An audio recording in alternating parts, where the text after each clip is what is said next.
Okey, news sangat penting dalam forex trading. Sebab apa? Sebab news akan provide pergerakan yang sangat-sangat besar dalam market. Jadi, kalau seorang trader dia tak tahu mana satu news high impact, mana satu news low impact, mana satu news yang market tak hiraukan, okey, dia akan melayan semua news seperti biasa. Jadi, dia berkemungkinan dia akan expect kan, okey, news ni high impact, saya kena entry dan news tu tak bergerak pun. Mungkin dia punya entry tu floating. So, untuk mengelakkan benda-benda ni saya nak terangkan dalam video kali ni news yang penting dan yang kurang penting, yang tak penting langsung dalam forex trading. Okey, selamat datang ke YouTube channel saya. Ini adalah YouTube channel saya Samsul Aslam, di mana saya seorang forex trader, full time trader, dan juga saya mengajar okey student-student untuk trade. Saya juga buat live stream dalam YouTube channel saya setiap Isnin sampai ke Jumaat 9 malam. Okey, so ni kalau kali pertama korang tengok, mungkin search pasal konten-konten forex mungkin terjumpa saya punya konten ni. Jangan lupa untuk subscribe, sebab dalam video dalam konten ni, dalam YouTube ni banyak education video-video yang saya dah share. Okey, korang juga boleh join saya punya live stream okey setiap Isnin sampai Jumaat 9 malam. Alright, mungkin korang boleh dapat entry-entry secara live, okey, dan juga technical analysis, berjawab soalan. Okey, so terima kasih yang dah subscribe. Alright. So news penting bagi trader. Okay. News ni dia adalah berita yang akan berlangsung mengikut kalender, mengikut waktu yang telah ditetapkan oleh pihak-pihak tertentu lah. Okay. So news ni dia memang telah ditetapkan. Okay. Kita tak boleh berubah. Alright. Tetapi dia mungkin akan berubah tarikh je lah, tarikh ataupun hari. Mungkin news tu akan ada. So kita tengok news, kita akan tengok daripada Forex Factory. Kalau saya akan tengok daripada Forex Factory, dan dia dapat beberapa lah, okey. Dia akan ada beberapa platform, okey. Macam dekat handphone, ada beberapa apps apa semua, okey. Tapi kalau kita pakai laptop, kita pakai komputer, kita boleh tengok pergi Forex Factory direct. Sebab apa? Sebab saya suka Forex Factory. Dia tak ada macam ada iklan ke apa semua. Semuanya senang. Okey. So kenapa kita perlu ambil tahu news? Saya ni seorang trader, okey. Tapi saya tak suka trade news. Perlu ke saya ambil tahu pasal news? Perlu. Bila ada news, kita kena tahu news mana yang akan berlangsung untuk tempoh yang lama. Okey. Contohnya dia cakap news kat situ pada pukul 9 malam. Tapi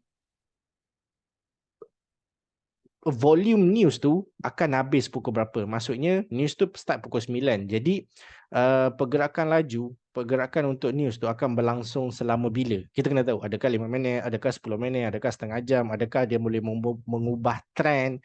Okey, semua ni sangat-sangat penting lah kan. Sebab apa? Kita ingatkan news pukul 9. Lepas tu kita entry pada pukul 9:10 minit. Kita kena spike. Kita kena tindak balas daripada news. Okay, so as a trader, you must you must understand bila news ni akan memberi impact yang lama, bila impact yang sedikit, bila impact yang tak langsung. Okay, so kat sini dalam saya punya screen sharing ni korang boleh nampak, okay, news penting bagi trader forex. Saya bahagikan 3 benda ni, iaitu high impact. High impact ni memang akan memberi pergerakan yang besar dan tempohnya agak lama lah. Mungkin 2 jam, 3 jam, mungkin kadang boleh membuat perubahan trend, mungkin seminggu, mungkin 2 minggu, ceritanya macam tu. Untuk medium impact pula, news ni dia macam untuk hari ini, untuk period tu saja. Contohnya news start pukul 9, 9:30, isu news tu dah habis dan market akan kembali ke normal. Normal balik. Dia tak bincangkan pasal news lagi. Okay? Dan low impact ni mungkin news tu tak lama, dia just datang kejap. Okay? Datang kejap macam dia lalu, lepas tu dah habis. Okay? So news yang high impact ni, alright, kita ada 3 news daripada experience saya.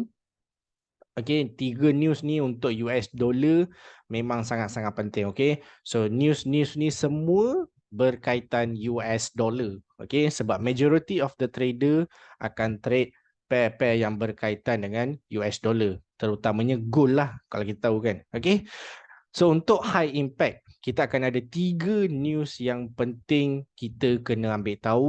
Alright, kalau kita nak trade, kalau kita tak nak trade, kita just nak CCTV ke apa ke kan. Ni news high impact yang kita perlu ambil tahu, iaitu pertama adalah FOMC. FOMC ni bukan news data. Okay, news data akan diterbitkan dalam Forex Factory. Kalau kita tengok, kita akan ada numbers. Okay, kita akan ada numbers. Jadi bila tak ada numbers, dia maksudnya dia adalah news berkaitan lebih kurang macam speech, berkaitan dengan press conference. Okay, macam kat sini kita ada numbers. Okay, tapi kita juga akan ada FOMC press conference. Okay, so dia bukan news data. Alright, dia adalah news kadar faedah. Okay, so FOMC ni biasanya berlangsung pada pukul 3 pagi, 2 pagi. Okay, tu memang time-time yang cantik dekat US. Okay, kalau kita convert waktu Malaysia itu adalah 2-3 pagi lah. Alright, so news FOMC ni memang sangat-sangat penting. Dia boleh membuat perubahan trend, okay, untuk gold ke pair US dollar. Alright, dia juga boleh bergerak hampir 200 ke 400 pips dalam masa tempoh yang singkat. 5 minit, 10 minit, 20 minit, setengah jam, okay. Dan benda ni, aura news ni akan bersambungan juga pada hari esoknya. Contohnya news tu keluar pada pukul 3 pagi Khamis. Hari Jumaat akan ada impact juga news tu. Okay? Dan minggu depannya mungkin akan ada impact juga. Alright.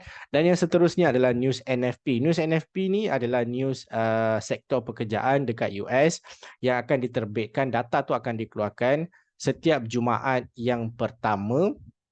Okay, pada bulan tu. Contohnya kalau bulan ni, Jumaat ni jatuh minggu ni, yang pertama, Jumaat yang pertama untuk setiap bulan lah. Okay, contohnya kita ada 4 minggu kan dalam sebulan. Jadi, minggu yang pertama, Jumaat tu. Okay, dia akan diterbitkan NFP. NFP ni dia akan keluar lebih kurang dalam 8.30, 9 waktu-waktu Malaysia pada hari Jumaat. Okay, so pergerakan NFP ni pun kita boleh tengok hampir 100 ke 400 pips lah pergerakan dia kalau data ni cantik. Okay, dan yang paling saya boleh memberi contoh adalah yang berlangsung pada 3 Februari 2023 di mana data keluar sangat-sangat cantik. Okay, straightforward, data sangat bullish dan kita boleh nampak pergerakan gold hampir 400 pips lebih selepas news tu. Okay, selepas news NFP ni kita boleh nampak pergerakan gold hampir 400 pips untuk tempoh bermula daripada pukul 9.30. Data NFP dikeluarkan pada pukul 9.30 untuk 3 Februari tu. Okay, dan dia punya impact tu sampai market close. Okay, so lama tempoh yang lama. So berkemungkinan besar impact tu akan ada pada minggu depan juga. News NFP punya impact. Okay, dan yang seterusnya, yang last yang kita perlu ambil tahu penting adalah CPI. CPI ni adalah data inflasi dekat US. Okay, sebab kita tahu inflasi ni akan melibatkan rakyat, pengguna, okay, retail sellers, okay, penjual, peruncit apa semua. So memang data tu sangat-sangat penting lah. Alright, dan data CPI ni akan diterbitkan sebulan sekali, okay, dan dia mungkin boleh berubah-ubah, okay, dia mungkin boleh pergi pada minggu yang pertama, minggu kedua, minggu ketiga, bila-bila lah. Tapi kita akan dapat info daripada Forex Factory. Okay, so data CPI ni dia punya pergerakan tu hampir 100 ke 300. Kalau dia memang sangat-sangat penting time tu, dia critical, dia boleh bergerak sampai 400 pips. Okay, dan dia punya tempo tu agak lama lah. Contoh kalau CPI tu keluar pada pukul 9 malam waktu Malaysia, dia mungkin boleh bersambungan sampai besok hari. Okay, pada minggu tu sekali lah. Okay, dia punya tempo untuk perbualan CPI tu memang lama. Okay, boleh katakan seminggu ataupun minggu depan bersambung. Alright, dan medium impact ni dia lebih kurang data yang akan memberi pergerakan yang laju. Okay, kadang laju, kadang tidak. Tapi dia macam tempo yang singkat. Setengah jam, 20 minit, 40 minit. Dia tak ada sampai besok, dia tak ada sampai minggu depan. Okay, itu bezanya high impact dengan medium impact. Alright, dan untuk pergerakan pips untuk medium impact ni, saya boleh katakan lebih kurang dalam 40 pips, 50 pips, 70 pips, okay? Dan kalau cantik mungkin 100 pips lah. Ini je. Okay? Dia tak ada sampai 300, tak ada sampai 400, tak pernah sampai 500. Okay? Daripada pengalaman saya trade news, okay? Dia tak pernah sampai macam tu. Okay? Tak pernah sampai 1000, 2000 pips. Alright? Dia memang lebih kurang lingkungan macam ni je. Dan temponya lebih kurang dalam setengah jam. Contohnya news tu keluar pada pukul 9 malam kan. Okay? So dia punya tempo news tu maksudnya impact news tu dalam setengah jam je. Mungkin dalam sampai 9.30. Lepas tu market akan kembali ke normal price action. Okay? Normal price. Alright. So lepas tu kita dah boleh trade lah. Okay? Contohnya kalau saya tak trade news tapi saya nak tahu bila masa yang sesuai saya trade selepas news tu. So selepas news untuk data-data macam ni lebih kurang setengah jam, 40 minit, paling-paling lama pun sejam lah. So kita kena biarkan data ni bergerak sejam, lepas tu baru kita trade sejam seterusnya. So antara data-data yang kita cakap medium impact ni adalah GDP, okay, US punya GDP, okay, dan saya ulang balik, semua news ni melibatkan US dollar sahaja, okay, USD. So untuk medium impact kita ada GDP, kita ada ADP punya GDP. GDP ni adalah kadar KDNK, ADP, NFP ni adalah data yang akan diterbitkan sehari sebelum NFP, iaitu data untuk menilai sektor pekerjaan swasta dekat US. Okay.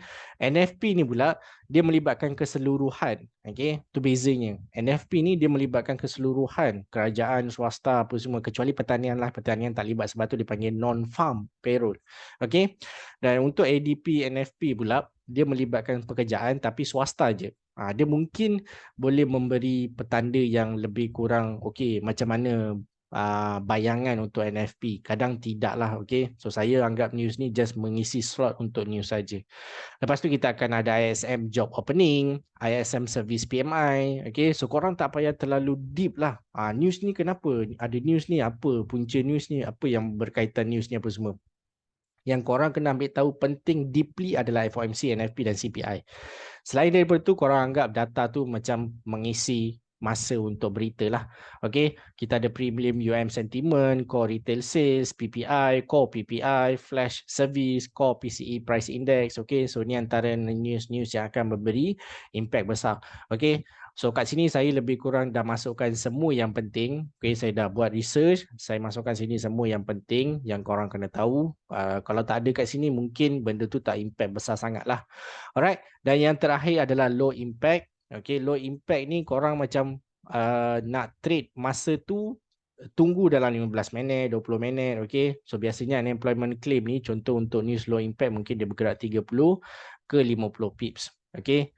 Dan tempohnya sangat singkat dalam 15 minit pertama, okay, ataupun 5 minit, okay. Dia lebih kurang macam tu je. Dia tak ada sampai sejam, 2 jam dan dia bukan ada pergerakan yang besar sangat pun.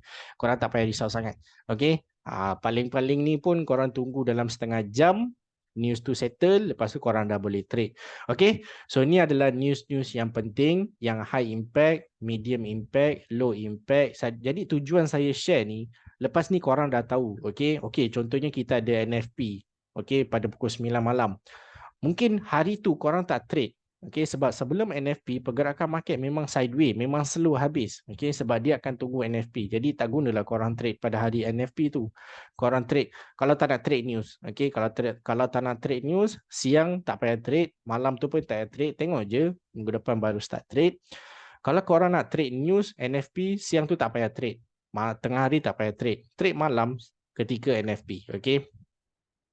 So saya harap apa yang saya kongsikan ni memberi manfaat, memberi benefit kepada korang supaya korang dah tahu macam mana nak trade selepas news, semasa news. So korang dah tahu agak-agak contohnya kalau korang trade NFP, korang dah tahu okey agak-agak berapa puluh pips korang kena take profit. Kadang kita tak tahu NFP ni bergerak berapa pips kan. Jadi kita macam tak tahulah kat mana nak close order kan. Okay, so kita dah agak-agak contohnya dah sampai 100 pip close lah, 100.5 close lah. Kita dah tahu memang itu limit dia punya pergerakan dia. Okay, so hopefully apa yang saya sampaikan ni mau dapat memberi manfaat. Kalau ada soalan boleh komen dekat ruangan komen. Okay, jangan lupa untuk like video ni, sharekan kepada kawan-kawan, group, siapa-siapa yang trade, dia akan membantu benda ni. Alright, so memang saya dokumenkan benda ni dekat YouTube supaya korang boleh tengok-tengok balik banyak kali dan boleh sharekan kepada kawan-kawan. So jangan lupa untuk subscribe kita punya YouTube channel. Okay, so InsyaAllah nanti saya akan buat konten-konten yang lebih menarik. Okay, saya rasa ini saya buat video dah lepas sebulan baru saya buat video. Saya memang agak bulan 12, bulan 1 memang agak macam ada benda-benda yang akan settlekan. Okay, so insyaAllah kita jumpa lagi di next video dengan konten yang menarik supaya korang selalu update dan korang selalu dapat menerima ilmu-ilmu trading untuk memantapkan korang punya skill trading. Alright, so take care. Assalamualaikum dan salam sejahtera.